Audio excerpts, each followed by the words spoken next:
Assalamualaikum. Hello all of my beloved students and all of the audience at home. We meet again with me, Miss Elfie, in Elfie's course.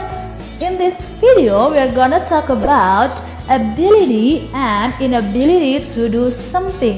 Nah, di video kali ini Miss akan membahas tentang cara kita menyampaikan kemampuan atau ketidakmampuan kita dalam melakukan sesuatu. Nah, Miss mau tanya nih, yang di rumah sudah tahu belum bagaimana cara kita menyampaikan kemampuan atau ketidakmampuan dalam bahasa Inggris? Nah, bagi yang masih belum memahami atau belum paham dengan materi ini, yuk disimak dulu video Miss ini, jangan sampai di skip karena ini bakal membantu kalian dalam menyampaikan kemampuan dan ketidakmampuan kalian dalam melakukan sesuatu. Oke? And don't forget to like, comment, share, and subscribe this video karena subscribe itu free. Oke? My brother Alex is a very skillful person. Really? Yes, he can do many things. Interesting. Can he drive a car? Yes, he can drive a car. He is a good singer and dancer, and he can speak 10 languages. Wow! And he can even cook. Oke, nah di video barusan kalian melihat tidak apa saja kata yang sering diulang dalam video tadi? Yes, benar sekali. Ada kata yang diulang atau sering diulang dalam video tadi, yaitu good, can. Nah, dari video tadi ada katanya can. Apa saja kalimat menggunakan can dari video tersebut? Oke, yang pertama, he can do many things. Oke, the second one, ada juga yang menyatakan he can drive a car. He can drive a car. Yang ketiga juga ada menyatakan he can speak 10 languages. He can speak 10 languages. And the last one juga ada tadi, he can even cook. He can even cook. He can even cook. So, menurut kalian can tersebut memiliki arti apa ya? Nah, kayak yang tadi contohnya, he can do many things. Dia bisa ya, jadi bisa do many things, mengerjakan banyak hal. Jadi can tersebut menunjukkan bahwa kemampuan seseorang dalam mengerjakan sesuatu. Nah, seperti topik kita tadi kan, jadi untuk menyatakan ability, kemampuan kita dapat menggunakan can, ya, dapat menggunakan can untuk menyatakan bahwa kita mampu mengerjakan sesuatu. Seperti contoh yang tadi disebutkan, he can do many things. Dia bisa mengerjakan banyak hal. Apalagi tadi, he can drive a car. Dia bisa mengendarai sebuah mobil. Nah, yang ke-1 tadi apa ya? He can speak 10 languages. Dia bahkan bisa berbahasa 10 buah. Dia bisa berbicara, speak ya. Speak 10 languages. Dia bisa berbicara 10 bahasa. Nah, juga ada tadi yang terakhir, he can even cook. Dia bahkan bisa memasak. Nah, kalau ada yang menyatakan kemampuan, pasti ada yang bertolak belakang, yaitu ketidakmampuan, atau dalam bahasa Inggris inability, ketidakmampuan.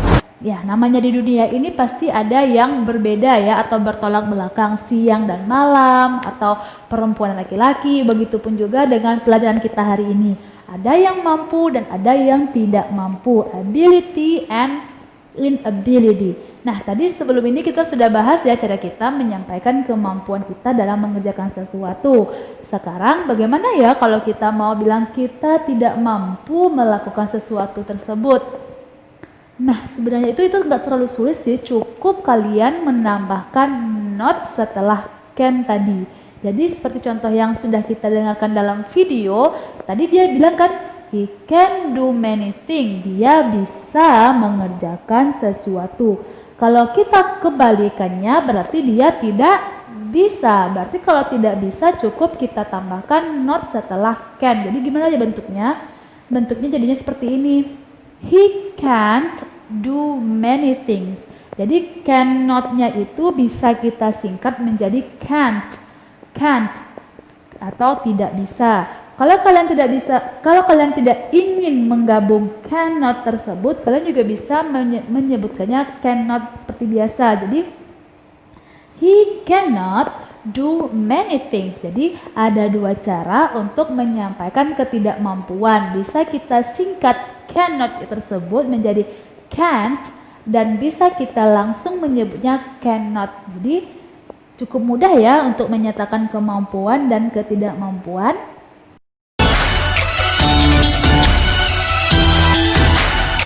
Nah, nanti yang di rumah nanya nih ke Miss, itu kan cara kita menyampaikan kalau kita mampu atau tidak mampu melakukan sesuatu.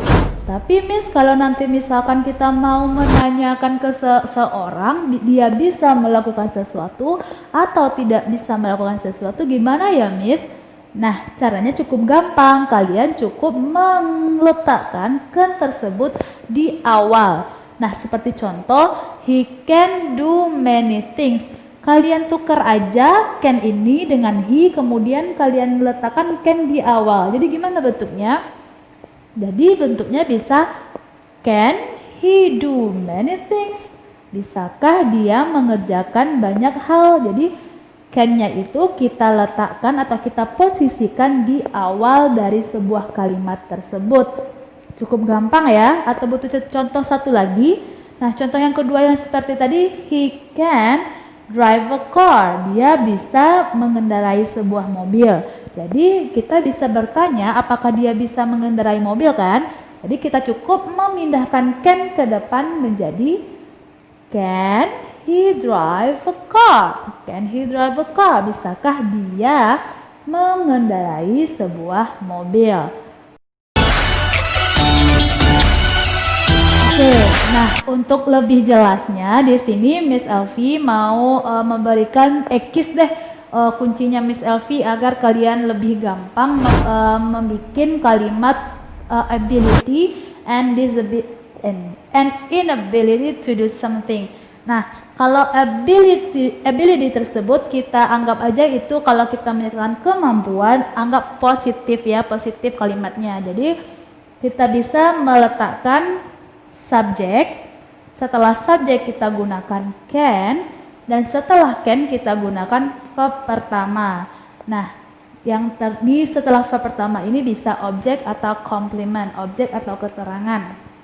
Oke, jadi yang pertama kita letakkan subjek, kemudian can, kemudian verb one, kemudian objek atau complement.